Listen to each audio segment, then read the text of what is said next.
హైదరాబాద్ తాజ్ కృష్ణలో కాంగ్రెస్ నేతల కీలక సమావేశం కొనసాగుతోంది. ఈ భేటీలో కేసీ వేణుగోపాల్ అధ్యక్షతన CM Revanth, deputy CM Bhatti, Meenakshi Natarajan, Uttam పాల్గొన్నారు. ఇందులో భాగంగా కేబినెట్ విస్తరణ, కార్పొరేషన్ చైర్మన్లు, వర్కింగ్ ప్రెసిడెంట్ పోస్టులపై చర్చిస్తున్నారు. అదేవిధంగా మిగిలిన 3 మంత్రి పదవులు ఎవరికి ఇవ్వాలనే అంశంపై కసరత్తు ప్రారంభించారు. కాగా ఇప్పటికే మంత్రి పదవి ఆశించి భంగపడ్డ వారితో మల్లికార్జున ఖర్గే సమావేశమైనట్లు సమాచారం.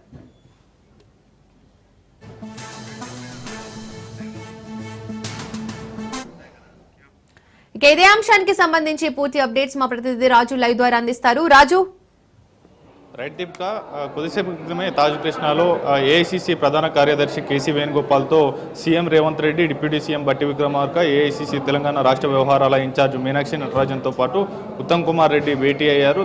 ప్రధానంగా తెలంగాణ క్యాబినెట్లో మిగిలి ఉన్నటువంటి 3 మంత్రి పదవులకు సంబంధించి చర్చ జరిగింది. వాటితో పాటు కానీ అటు కార్పొరేషన్ చైర్మన్ల 2వ విడత ఇప్పటి వరకు ఖరారు కాలేదు. దాదాపు ప్రభుత్వం అధికారంలోకి వచ్చి, కాంగ్రెస్ అధికారంలోకి వచ్చి 18 నెలలు గడుస్తున్నప్పటికీ కూడా ఇప్పటి వరకు అటు నామినేషన్ పదవులు పూర్తి స్థాయిలో భర్తీ చేయలేదు. మరోవైపు క్యాబినెట్లో కూడా 3 ఖాళీలు ఉన్న నేపథ్యంలో కూడా వీటిపైన చర్చ జరుగుతూ ఉంది. మరోవైపు కీలకమైనటువంటి టీపీసీసీకి సంబంధించినటువంటి పలు కీలకమైనటువంటి పదవులు ఇటీవల భర్తీ చేసినప్పటికీ కూడా అత్యంత కీలకం, పార్టీలో అత్యంత కీలకమైనటువంటి మరో పదవి వర్కింగ్ ప్రెసిడెంట్ పదవులు ఉంటాయి.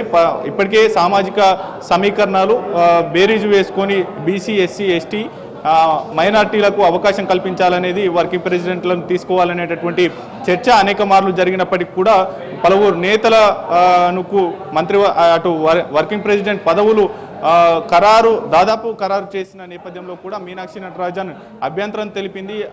ఆయా నేతలకు వర్కింగ్ ప్రెసిడెంట్లు కట్టబెట్టవద్దు అనేటటువంటి అంశానికి సంబంధించి ఆమె అభ్యంతరం తెలిపినటువంటి పరిస్థితి అయితే ఉంది. ఈ నేపథ్యంలో అటు వర్కింగ్ ప్రెసిడెంట్లకు సంబంధించి మరోవైపు నామినేటెడ్ పదవులు, ఇటు మంత్రివర్గ విస్తరణకు సంబంధించి కూడా పూర్తి స్థాయిలో చర్చ జరుగుతూ ఉంది.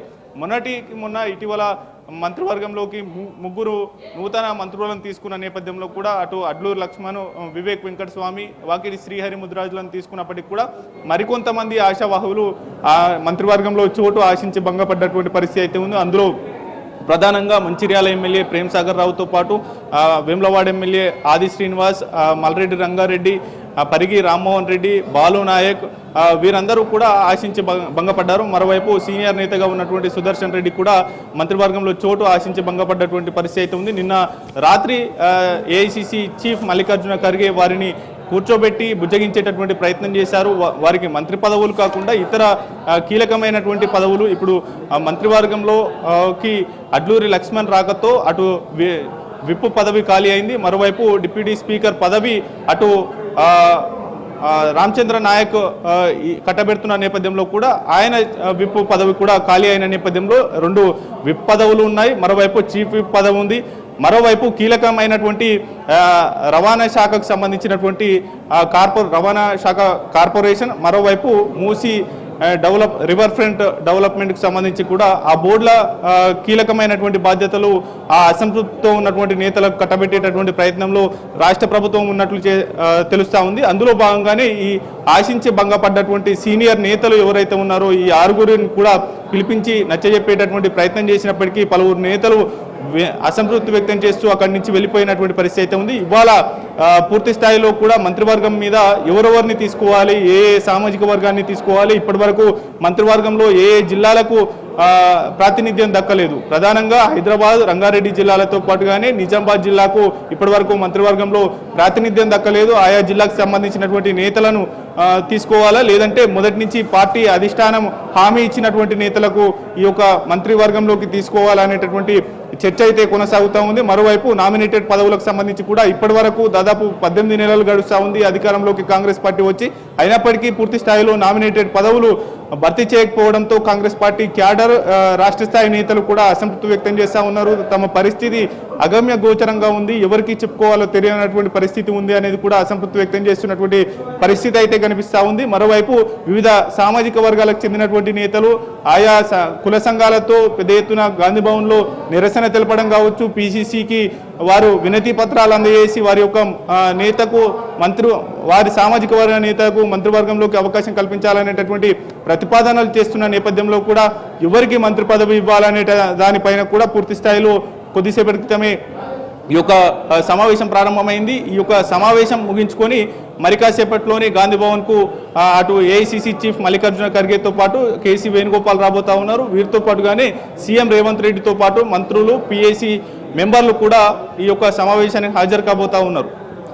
రాజు, మిగిలిన 3 మంత్రి పదవులు ఎవరెవరికి ఇచ్చే అవకాశం ఉంది? రాజగోపాల్ రెడ్డికి ఏమైనా ఇచ్చే అవకాశం ఉందా? రైట్ దీపిక, ప్రధానంగా అనేక మంది నేతలు కూడా మంత్రివర్గంలో చోటు కోసం ఆశిస్తున్నటువంటి పరిస్థితి అయితే ఉంది. ప్రధానంగా రాజగోపాల్ రెడ్డి కావచ్చు, మల్రెడ్డి రంగారెడ్డి, పరిగి రామ్మోహన్ రెడ్డి, కాంగ్రెస్ పార్టీ సీనియర్ నేతగా ఉన్నటువంటి బోధన్ ఎమ్మెల్యే అటు సుదర్శన్ రెడ్డి కావచ్చు, మంచిర్యాల ఎమ్మెల్యే ప్రేమ్ సాగర్ రావు కావచ్చు, వీళ్ళంతా కూడా ఈ యొక్క మంత్రివర్గంలో చోటు ఆశిస్తూ ఉన్నారు. పార్టీకి మేము అత్యంత లాయలిస్టులుగా ఉన్నాము, పార్టీని కష్టకాలంలో విడవలేదు అనేటటువంటి ప్రతిపాదనలు కొంతమంది చెప్తే కనుక, మరోవైపు గ్రేటర్ హైదరాబాద్ తో పాటు రంగారెడ్డి జిల్లాలో దాదాపు 42% మంది తెలంగాణ జనాభా ఉంటారు. ఆయా జిల్లాలకు మంత్రివర్గంలో చోటు కల్పించకపోవడం ఏంటి, ఆయా 42% జనాభాకు మంత్రివర్గంలో చోటు అవకాశం కల్పించాలి కదా అనేటటువంటి ప్రతిపాదనలు మరికొంతమంది పెట్టగా, అయితే గతంలోనే కాంగ్రెస్ పార్టీ అధికారంలోకి రాకమునిపే పలువురు నేతలకు మంత్రివర్గంలోకి తీసుకుంటామనేటటువంటి హామీ దక్కింది. వారు కూడా ఆయా హామీలను కూడా గుర్తు చేస్తున్నటువంటి పరిస్థితి అయితే కనిపిస్తూ ఉంది. Deepika. Right Raju, thank you.